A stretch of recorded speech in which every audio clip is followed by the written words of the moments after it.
1600 के दौर में डच ईस्ट इंडिया कंपनी ने एक नई सोच को जन्म दिया जो आज के स्टॉक मार्केट का आधार बना।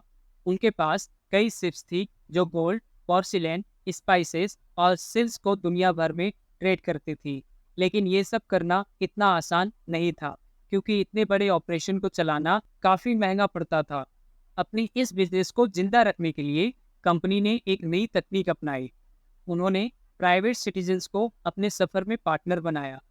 ये लोग अपना पैसा इन्वेस्ट करते और बदले में उन्हें उस सफर के प्रॉफिट का एक हिस्सा मिलता।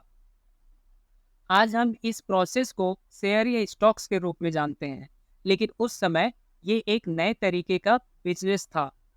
कॉफ़ी हाउसेस और शिपिंग पोर्ट्स में शेयर का व्यापार होने लगा और इसी के साथ दुनिया का पहला स्टॉक मार्केट शुरू हुआ।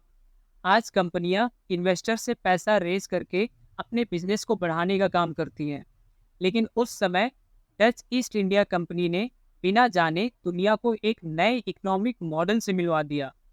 अब आज के ज़माने में देखें तो स्टॉक मार्केट काफ़ी इवॉल्व हो चुका है। सोचिए, एक नई एआई कंपनी स्टॉक मार्केट में आती है। सबसे पहले वो बड़े इन्वेस्टर्स को अपने बिजनेस मॉडल के बारे में बताती है। अगर इन्वेस्टर्स को लगता है कि कंपनी प्रॉफिटेबल होगी तो वो सबसे पहले इन्वेस्ट करते हैं और कंपनी का आईपीओ यानी इनिशियल पब्लिक ऑफरिंग स्पॉन्सर करते हैं। आईपीओ के बाद कंपनी स्टॉक मार्केट में ऑफिशियली लिस्टेड हो जाती है, जहां कोई भी व्यक्ति या कंपनी जो सोचती है कि प्रॉफिटेबल होगी शेयर खरीद सकते हैं। शेयर खरीदने का मतलब होता है कि इन्वेस्टर्स कंपनी के को ओनर्स बन जाते हैं और उनका पैसा कंपनी की ग्रोथ में लगता है। जैसे जैसे कंपनी सक्सेसफुल होती है, ज़्यादा लोग स्टॉक्स खरीदना चाहते हैं। इस वजह से स्टॉक्स की डिमांड बढ़ती है और स्टॉक का प्राइस भी बढ़ने लगता है। इस प्रोसेस से कंपनी की मार्केट वैल्यू भी बढ़ जाती है।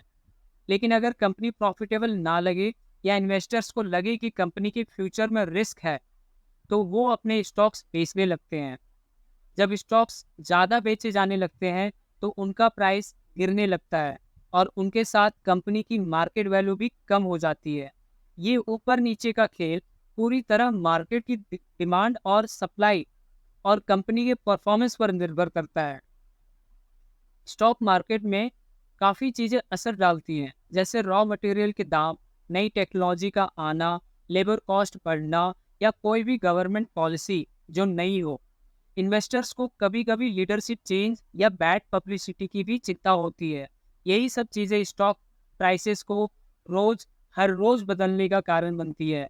इसलिए प्रोफेशनल्स हमेशा लॉन्ग टर्म इन्वेस्टिंग को प्रायोरिटी देते हैं, क्योंकि शॉर्ट टर्म प्रॉफिट के चक्कर में लोगों को नुकसान उठाना पड़ सकता है।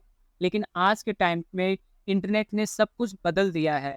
आज आम लोग, हम लोग जैसे भी इन्वेस्टर्स की तरह, जो कि बड़े इन्वेस्टर्स हैं, उनकी तरह ही एक ही तरीके से स्टॉक्स में इन्वेस्ट कर सकते हैं